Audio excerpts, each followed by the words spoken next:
So welcome to Talk Labs. Today we have Brigadier Raminder Singh Sethi, who has served in the army for 35 years. Along with his service, he has been really passionate about various kind of outdoor activities such as randonneering, scuba diving and trekking. In this episode, we will be covering his experience about trekking and how he went for Everest Base Camp trek. So please stay tuned and enjoy the entire podcast. Good morning, sir. Welcome to Talk Labs. Thank you, Rishi. Thank you very much. I'm happy to be on Talk Labs. So, sir, my research says a large number of youth these days are motivated towards outdoor activities such as trekking and hiking. So, what are your views on that? That is really good, Rishi, that the young people are moving towards trekking because trekking has some fantastic advantages. You move out of your homes and you get to the outdoors, you connect with nature, and you get a sense of adventure. And when you're preparing for a trek, you get physically fit. While you're doing a trek, you become mentally robust. You make new friends, you learn how to work in a team. And I think the most important part is that while you are preparing, you start generating a sense of confidence. And when you reach your summit, which could be end of the trek or end of a small climb, you really feel good. You feel you accomplished something, and that does wonders for your self-esteem. So it's very good that young people are moving towards trekking, and I wish them the best. So, how did you develop the interest for trekking and where was it? So I've had an interest in climbing hills and mountains since I was a kid. I would see a hill, I would love to climb it. But coming to a serious note, I think the highest point of my trekking has been in this beautiful state of Manipur, which is also called the Jewel of India. Now, Manipur has some amazing treks. And I was posted there in the National Cadet Corps. I had about 102 schools and colleges and about 8,000 children with whom we used to interact and create opportunities. And one thing I realized in my first month in Manipur, that if I have to relate to the kids of Manipur, I need to indulge what they love the most, and that is outdoors. In fact, not only the youth, everybody from age 2 to age 82 indulges in outdoors. They love to walk, they love to climb, they love to do adventure of every kind. And it is through my friends in the civil in Manipur. One of my greatest inspiration is a young athlete, a multi-talented athlete of Manipur who goes by the name of Singh. He has been my friend and philosopher as far as treks in Manipur are concerned. Apart from that, we had a cycling community that is right to any place. And we had a lot of cyclists there who would also indulge in trekking and other activities. Now, Manipur, like I said, is an amazing place for treks. It's not only because of natural beauty, which is indeed amazing, but also being related to events of World War II. Okay. There are a large number of treks who are related to events of World War II. And there are many treks with an element of spirituality in them. For example, a very revered trek is Mount Kobru. And once you finally summit the peak, you get a beautiful panoramic view of Manipur from that place. The other treks, if I may mention, is the Tamenglong Forest trek. You have the Shiroi Peak trek in Ukrul to see the famous Shiroi lily. And then you have the Zuko Valley trek, which is both in Manipur and Nagaland. And then you have the Chingai trek. So Manipur has a lot of treks, and I was there for 2.5 years. And let me tell you how it all panned out. We were actually going for a trek to Kobru. My family was there for a short while, and my younger daughter, me and Dennis, along with some friends, trekked up to Kobru. We went cross country. We didn't take the trail. We found a new way to go up. And it is when we came down that evening we decided our next trek is going to be Everest Base Camp. Starting from one small trek directly to Everest Base Camp? Yes, it's a very small hill. I think it's about 8,000 feet. And from there, that evening, we actually decided that we are going to do Everest Base Camp. And from Kobru, our next trek actually was Everest Base Camp. So what was this distance of Kobru trek? So Mount Kobru is one of the highest peaks in Manipur, standing tall at about 8,400 feet. And it's not only a beautiful trek, it's a very important spiritual place for Manipuris, like I explained to you.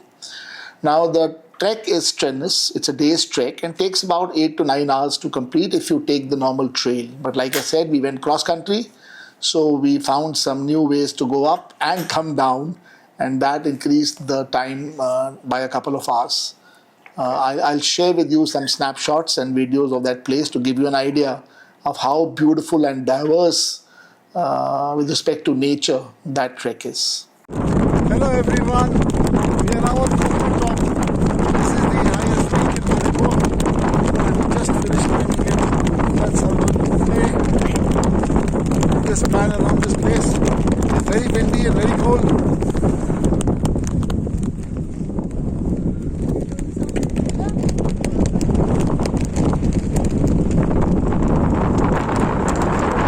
So it leads me to the next question, which is the 3 A's for the trekking: aptitude, altitude, and attitude.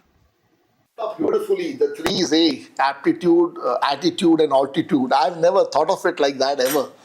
But let's take on these parts because they are very important. And as far as aptitude is concerned, I think irrespective of gender, irrespective of age, any person can develop the aptitude for trekking because it concerns your mental robustness, it concerns your physical fitness, and it concerns how emotionally prepared you are to take on the challenges of a trek. So if you have these three factors, then you are fit for a trek as far as aptitude is concerned. As far as attitude is concerned, I think attitude can really be a deal maker or a deal breaker. It's a very important part of any trek. With the right attitude, a difficult trek seems very enjoyable and you can surmount the challenges. But if you don't have the right attitude, then even an easy trek or a moderate trek can become a difficult experience. Rishi, another important part of the attitude a person should have is, what are you doing the trek for? Okay. Are you doing it to show others? Are you doing it for yourself? I think it's more important to do a trek to see the world for yourself rather than anything else. But this is a very important part. Every trekker should gauge for himself or herself as to why I want to get into trekking, as to why I want to see the world in this particular manner and what does it involve. It should not happen like Zarut se zyada we have exerted ourselves and we got stuck. Yes, that's one aspect of it, but the other is that what motivates me to take the challenges of trekking. Okay. That's important. It's real, not real. Yeah, it's real, it's not real. Okay. That's true, well said. So what makes or breaks the attitude for trekking? Like what are some key factors that should keep in mind while developing an attitude for trekking? So, key factors for developing the right attitude for a trek, I think the first and foremost is being a humble person. You see, the mountains are mighty and you have to be humble there. And within your team of trekkers, within your friends, you've got to be a helpful person. You have to be a contributor. If you have any sense of entitlement, please leave it home and come to the trek without it. Come as a contributor. So that's, I think, the first and the foremost factor: humility and a helpful nature. So the second factor I would say is when you're going on a trek, please respect local customs. Okay. And please respect nature. Okay. People are living there. These are their homes. The treks are passing through villages. They are being extremely polite and hospitable to you. Please respect their customs and please respect nature. So Don't leave your trash around. Carry it with you. There are dustbin place. Put it in that. And the next would come is patience. Because trekking in the mountains, Exactly, the sir. scenario can change, the weather can change, mishaps can happen. So you got to have patience. You have patience, you believe in yourself, things will work out. So it's The been next- seen that at times when the person is not having patience in the trekking thing, certain accidents also do happen because of it. Yes, so trekking, while you are indulging in an individual activity, you're part of a team. Okay, sir. So if you are impatient and you lack composure, then that affects the morale of the entire team, which is not a good thing to have. Remain patient, listen to the trek leader, and things will be all right. Okay, sir. Yeah. Coming on to the next part, we had talked of local customs and patience. I think a positive mindset is very, very important. Be willing to adapt, be willing to learn, and most of all, have gratitude. Having gratitude is very, very important. Be thankful for each beautiful day that you are spending on the trek. It's actually wonderful. Moving on to the third aspect, which is altitude. Like all the treks differ in the range of their difficulties. Like one is moderate level, one is intermediate, and one is the expert thing. So treks do start from 5,000 feet, then go to 10,000 and beyond that. That's right. So how do a person adjust according to the altitude, and how is altitude playing a role in it? Yes, so that's a good question because altitude is important when you select a trek. And my message to the young people out there who are getting, not young, anyone who's getting into trekking, is to select the altitude of the trek as per your preparation, as per your fitness. That's very important. And you are right, the treks have various classifications. For example, anything up to 5,000 feet, you have the low altitude treks. There are also trails. There are beautiful trails in this category of up to 5,000 feet, which a beginner can indulge in. And from 5,000 to 9,000, what I would call are the medium altitude treks. You can graduate to medium altitude, or you can even begin with medium altitude if you have a certain fitness level. Thereafter, we come to the category of high altitude treks, which are my favorite, and they emanate from 9,000 feet to about 18,000 feet. Okay. And anything beyond 18,000 is what we call very high altitude treks. For example, the Everest Base Camp and the Stoke Kangri treks come in that category. So these are various categories of treks available. There are various seasons of treks available. You can choose to do a trek in spring, in autumn, in summer, in winter. And believe me, every trek in a different season offers something new. Okay. So you can choose your season, you can choose your altitude of trek, but please choose as per your fitness level. Because if you're not fit for the trek, you can become a burden to the entire team which is along there with which is there with you. So that's not a good thing to happen. Be prepared for the trek and choose your trek accordingly. Like for a normal person who is starting trekking, Yes. and he has seen a lot of videos of high altitude treks and things, but he has never been on a trek. How should he prepare himself in the plain areas so that he is gradually moving towards the like moderate level, intermediate level, and difficult level treks? So All right. how much experience is required in that? So you don't need experience for low altitude and medium moderate altitude treks. You need only fitness. You have the right aptitude, develop those little qualities. You are good for a trek. Just go for a trek. At high altitude, what is important is to know how your body responds to high altitude. So anybody attempting the Everest Base Camp or any such trek, I always recommend do at least 2 Himalayan treks in the range of 12 to 14,000, 12 to 15,000 to know how your body responds at 12,000 and how your body responds beyond 14,000. Okay. Whether it is cerebral, whether it is respiratory, whether it is digestive. You know, every person gets affected in some manner by high altitude. So if you know your body and you know its response, you'll do better. So it is basically with the acclimatization of the person. Yes, you got to acclimatize, and in addition to being acclimatized, you got to know how your body responds. So attempt a few treks at 12,000 and 14,000 before you plan to go to 16 and beyond. Okay. That's one thing. Secondly, there are a large number of fitness regimes available online, which include climbing stairs, which include walking, which includes stamina building by running, and ability to carry your weight. Okay. I think for beginners and for young people, I will always strongly recommend, apna basta apni peeth par laad ke jao. Learn to carry your backpacks, learn to carry the weight which you are carrying. Do not depend on porters. It mars the trek experience because you want to achieve something. You want to have a sense of accomplishment in that entire trek. And let me give you an example. Three of us who did the trek, Dennis Purichibam, I told you about that multi-talented athlete who was our guide and trek leader. Then it was me, and then there was a young lady, Aisha Malhotra, who was with us. And all three of us carried our own backpacks throughout the trek.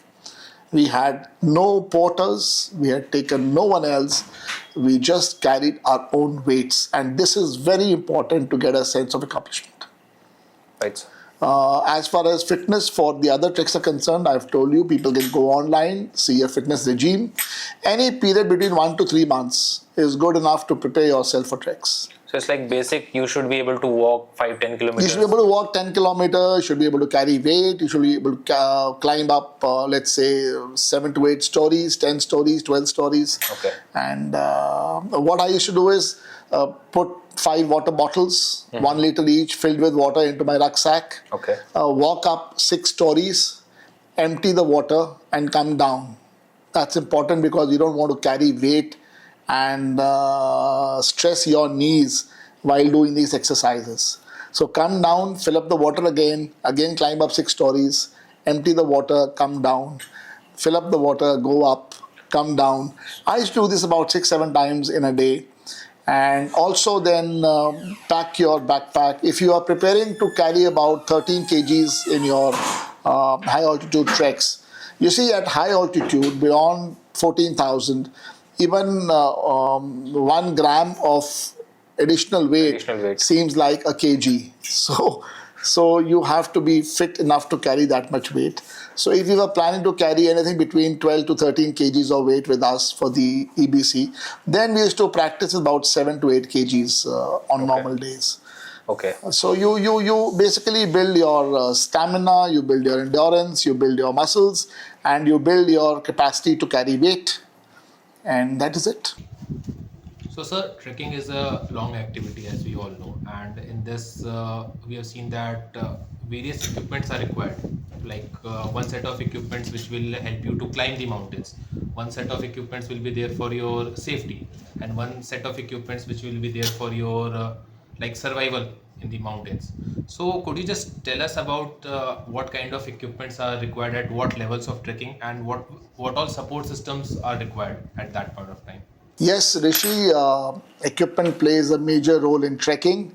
It's very, very important to have the right size, the right fit, and the right quality. There is a saying in India, Sasta roe bar bar, mehenga roe ek bar.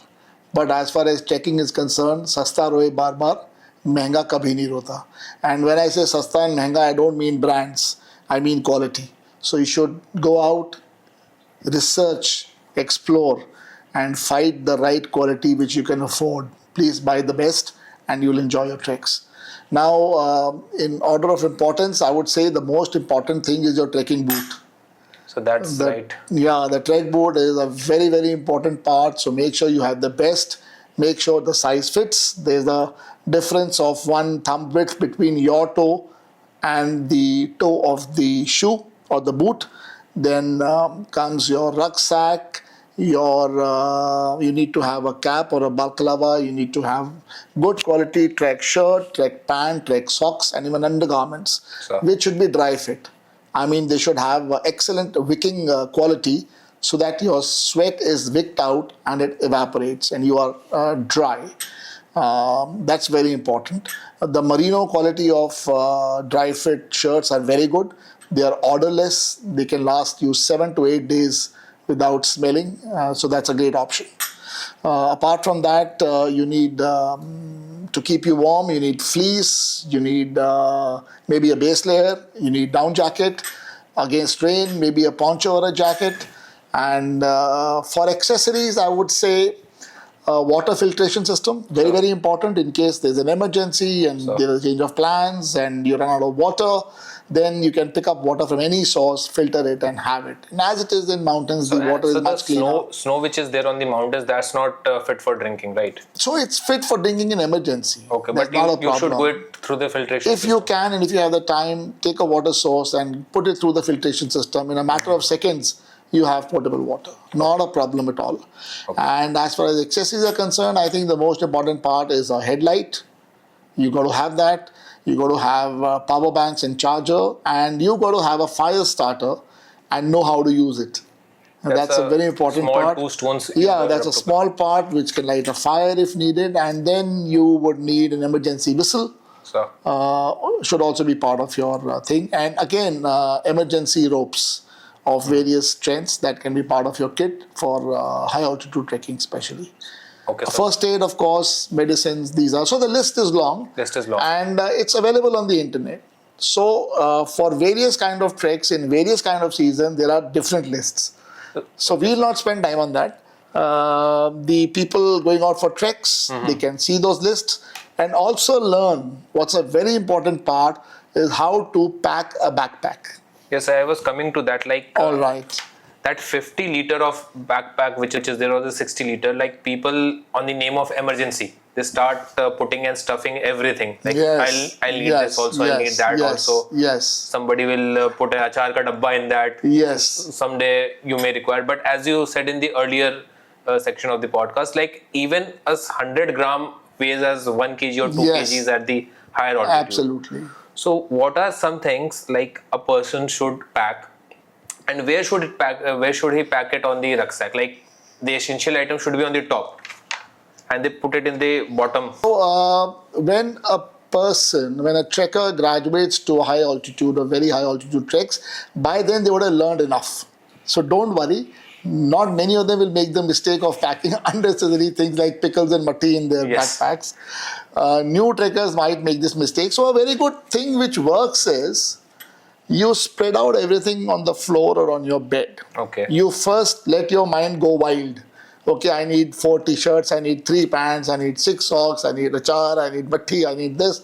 And some of them carry a whole pharmacy with them. Correct. So lay it out there. Correct. And now think again. Do I need 6 t-shirts for a 6-day trek? Not necessarily. If I have just one merino and maybe one spare, that's enough. So shed it out. So slowly you shed everything out and you come to what you really need. And by the time you come to getting into high altitude or very high altitude treks, you would have got the experience of what to carry and what not to carry. That's first thing. The second thing which you had mentioned was how to pack a rucksack. So there's a general rule that heavy things are packed at the bottom and what you need is packed right at the top in the cover of the rucksack, in the pocket of the cover of the rucksack, or where it is easily accessible. Rishi and me are going for a trek and we are buddies. Rishi needs something, he just tells me what he needs. I zip open his the cover of the rucksack, I take it out, give it to him and zip it back. Okay. So items which you may need in emergency, like a poncho, like some medicines, like your hydration salts or maybe energy bars, are kept in your pouches, are kept at the top, are kept where they're easily accessible. And inside the rucksack, you start with the heaviest at the bottom, the softest and the largest at your back, so that it doesn't hurt you, and then the rest of the things can fit in. Another good idea is to buy small, extremely lightweight pouches. Small pouches are available. You can put things inside them and put the pouches inside your rucksack. It makes it better organized. But yes, each pouch may be having a weight of about 40 grams, 50 grams. So you got to cater for that. Okay. Otherwise, it's interesting how to pack a rucksack. And now you have rucksacks which are very comfortable. You have not only a top opening, you have a back opening, 2 zips, and the cover comes off and everything is visible in front of you. So if you put them in those pouches, you just open the pouch that you need, use it and go ahead. So basically you should have your rucksack organized at any point of time. Yes, it's very important because at the end of a day's trek, you're tired. In fact, when you're going to high altitude treks, when you finish the trek of the day, you're not finished.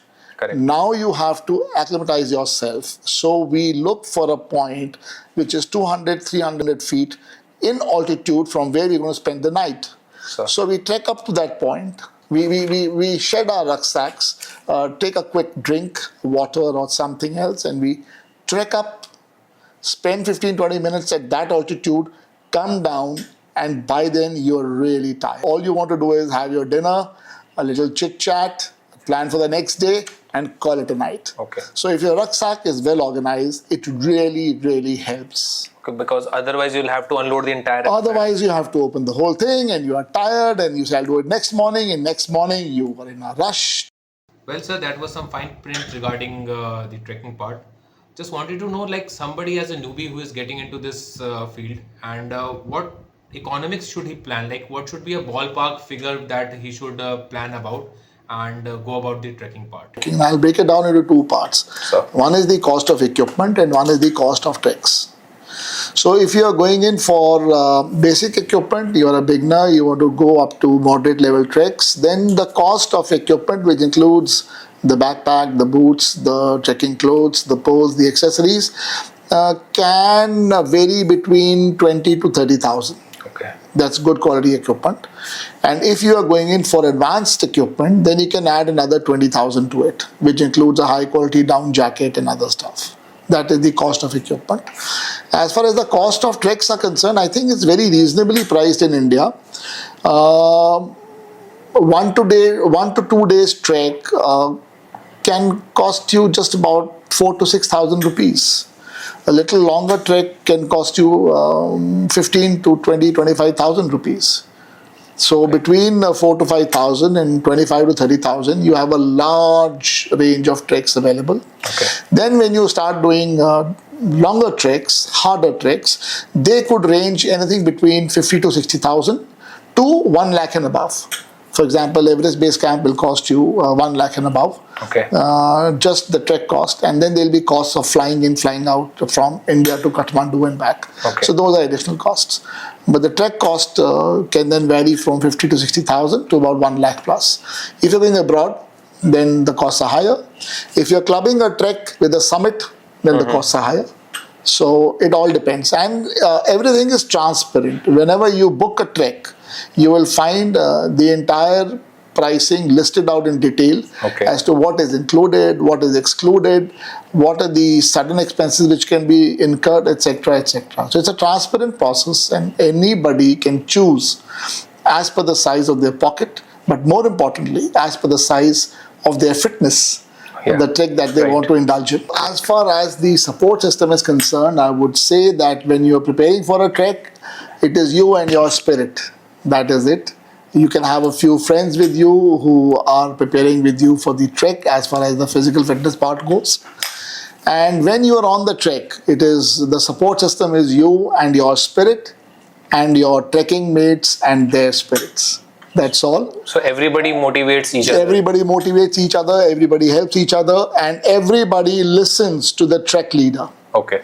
Because today the trekking companies in India are getting very well organized. They organize treks, they organize the halt points where you can camp, where food is provided and you don't have to carry yourself or cook something for yourself. All that is there. So that kind of an infrastructural support system is being provided by the trekking companies. But I think it is the spirit of trekking of you and your trek mates which is the best support system during a trek. Having heard you so well, sir, would you like to share any of your experience regarding trekking? So I'll share two experiences. One has got to do a lot with adaptability. Okay. During the Everest Base Camp, the three of us, we were at Namche. Namche is at about 12,000. And there, one of us developed a particular high altitude symptom. Now, the usual acclimatization at Namche is for 1 day. So you get to Namche a particular day, you stay there for 1 day and acclimatize, and then the third day you set course for your next destination. But in this case, we realized it was not safe to carry on further till our trek mate is fully fit. So we spent 2 days at Namche. We changed our plans, we adapted to the situation, and we spent 2 days at Namche. And on the fourth day, we set course for our next stop. So this adaptability is very important. Safety is very, very important. You see, what we all say, the trek is always going to be there. The mountain is always going to be there. But you also have to be there to reach it. So if in a particular trek or a particular expedition you find that things are going out of hand, things are not in control, it's better to step back and live to come back another day. That's a very important lesson which I want to bring out, the lesson of adaptability and flexibility. Okay, so it's like don't let your ego come in between. Yes, in mountains there should be no egos. Okay. They say that when we were in the army, it was taught to us, don't be a Gama in the land of the Lama. Okay. Don't be. There are no heroes there. Sir. It's only the mountain and your own humble self. That's all.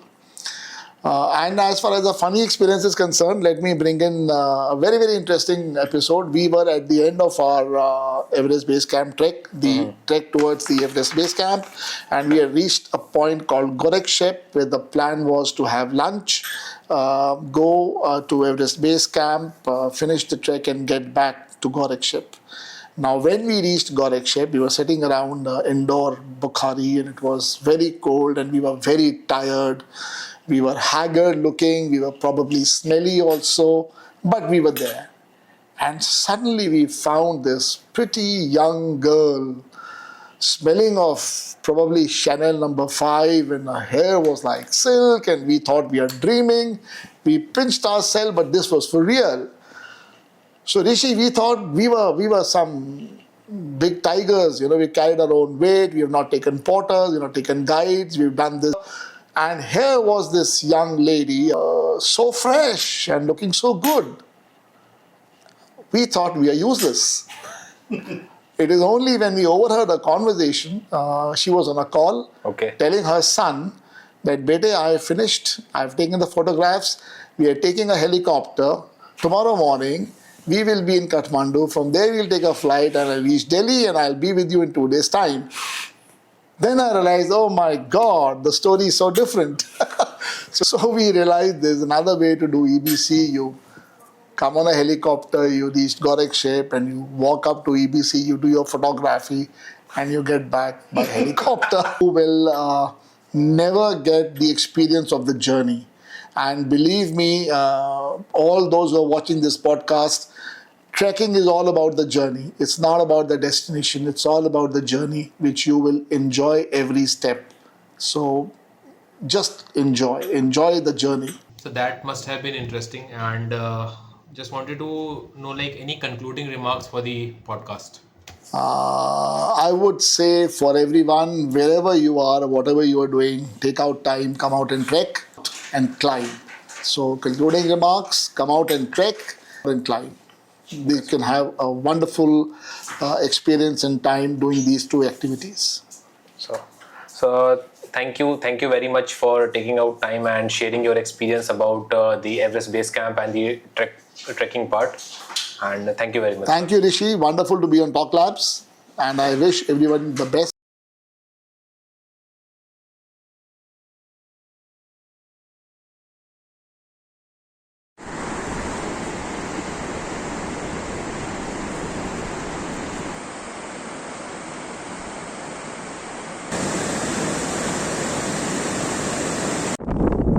From a height near Denguche village, this is how the surroundings look.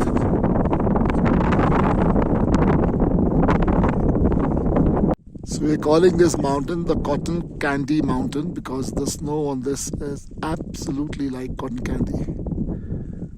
We have finished the climb, and this is the Everest Memorial Park, which has been made in memory of the mountaineers, the climbers, lost their lives while camping.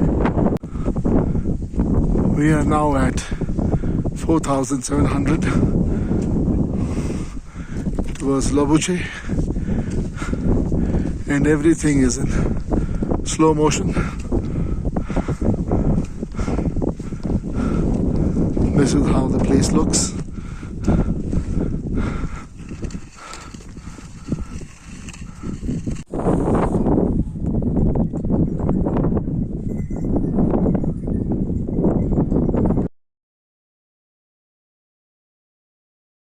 So these are our last few hundred, or maybe a few thousand steps before we reach base camp.